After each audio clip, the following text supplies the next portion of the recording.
Bonjour à tous, soyez les bienvenus sur Western Armenia TV, les titres principaux d'aujourd'hui. Arménag Abramian, même après le génocide, le peuple arménien continue de vivre et de lutter.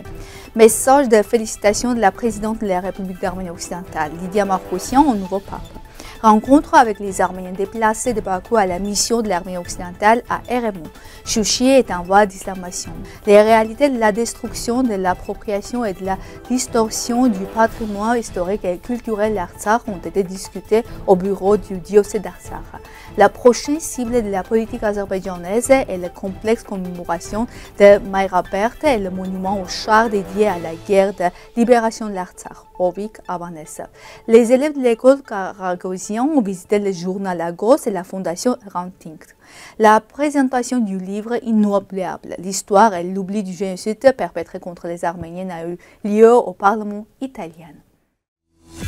Lors d'une interview avec la télévision d'Arménie occidentale, le président du Conseil national d'Arménie occidentale, Arménag Abramian, se référant au jour de commémoration du génocide non résolu contre les Arméniens, a souligné que le 24 avril est un jour d'unité pour les Arméniens du monde entier, que ce soit dans leur patrie ou dans le monde entier. Selon lui, l'esprit de leurs ancêtres est toujours vivant parmi le peuple arménien et la douleur et la perte qu'ils ont subies se transmettent de génération en génération. Le génocide n'était pas seulement un programme de perte humaine, mais aussi de destruction spirituelle.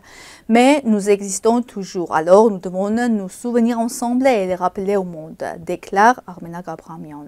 Il a également souligné les différents types de reconnaissance internationale, expliquant que la reconnaissance du niveau déclaratif seul n'est pas suffisant.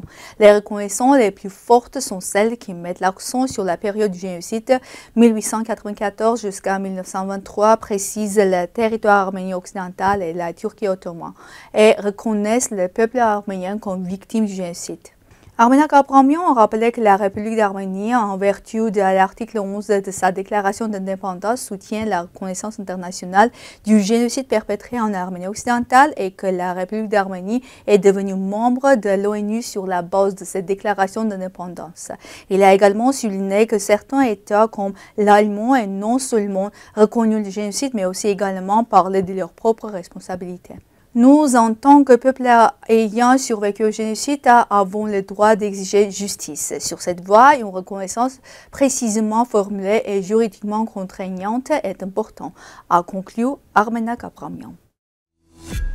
Message de félicitations de Lydia Markosyan, présidente de la République d'Arménie occidentale, à sa sainteté le pape Léon XIV. Très sainte Père, je vous adresse au nom de mon peuple mes sincères félicitations à l'occasion de votre élection en ce jour du 8 mai 2025. Cette date qui coïncide avec l'anniversaire de la fin de la Seconde Guerre mondiale révèle une signification particulière puisque porteuse de paix.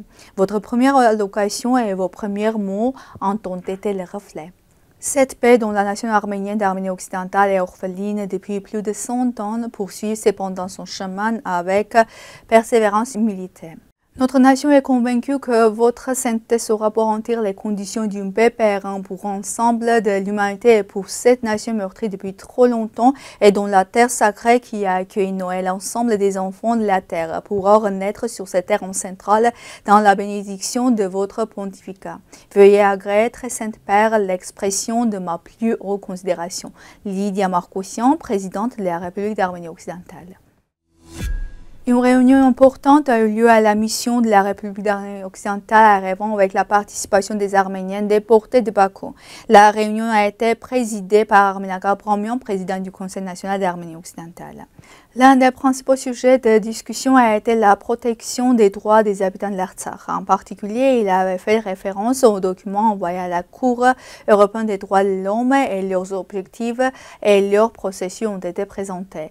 Il a été suggéré que les personnes déplacées de Bakou se joignent également à ce processus juridique dans le cadre d'une lutte commune. Au cours de la réunion, les participants ont activement participé aux discussions, partageant leurs préoccupations et suggestions.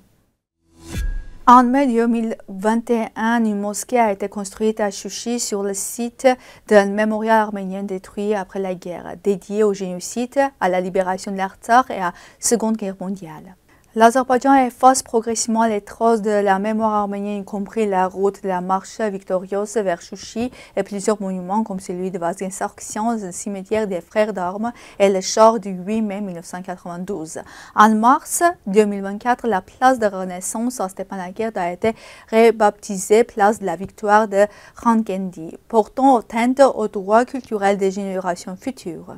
La construction de mosquées à la place de monuments arméniens est perçue comme un acte de haine visant à effacer la mémoire historique et nier les droits des populations déplacées.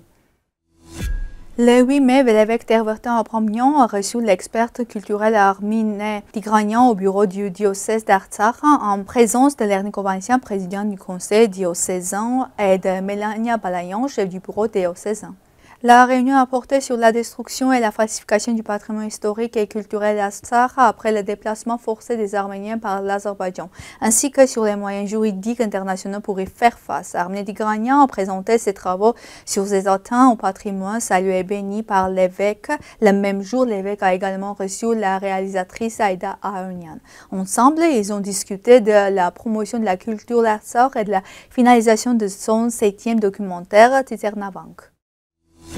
Des photos satellites du 12 mars 2025 ont enregistré que le complexe commémoratif de Mayrapert et le monument au char dédié à la guerre de libération de l'Artsakh, situé sur le côté gauche de la route menant de Mayrapert à Tigranakert et Akhna, sont devenus une autre cible de la politique azerbaïdjanaise.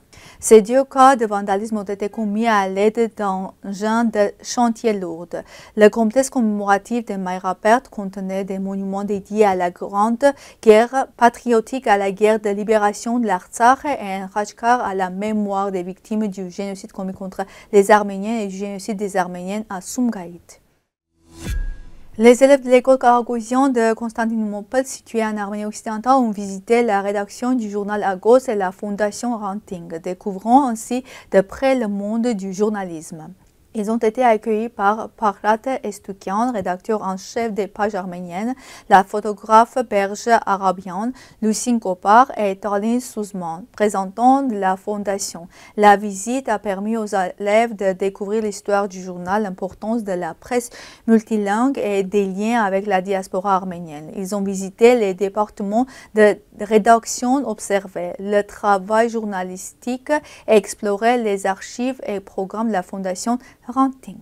Cette visite a joué un rôle éducatif essentiel dans la préservation de l'identité arménienne et la valorisation de la langue maternelle. Le 7 mai 2025, la Chambre des députés italienne a accueilli la présentation du livre de Vittorio Roppiati, Pento inoubliable, l'histoire et l'oubli du génocide perpétré contre les Arméniens. L'ouvrage rend hommage aux victimes innocentes du génocide en soulignant l'importance de la mémoire, de la justice et en dénonçant le déni président de la Turquie. L'événement a réuni des personnalités italiennes de haut rang, dont le président de la Chambre Lorenzo Fontana, le ministre de la Justice Carlo Nordio et l'ambassadeur d'Arménie orientale Vladimir Karapetyan. Les discours ont porté sur la reconnaissance du génocide, la question de l'Artsakh, la destruction du patrimoine culturel et le silence de la communauté internationale. L'auteur a rappelé que le déni ouvre la voie à la répétition des crimes. La présentation s'est connue par une performance émouvante.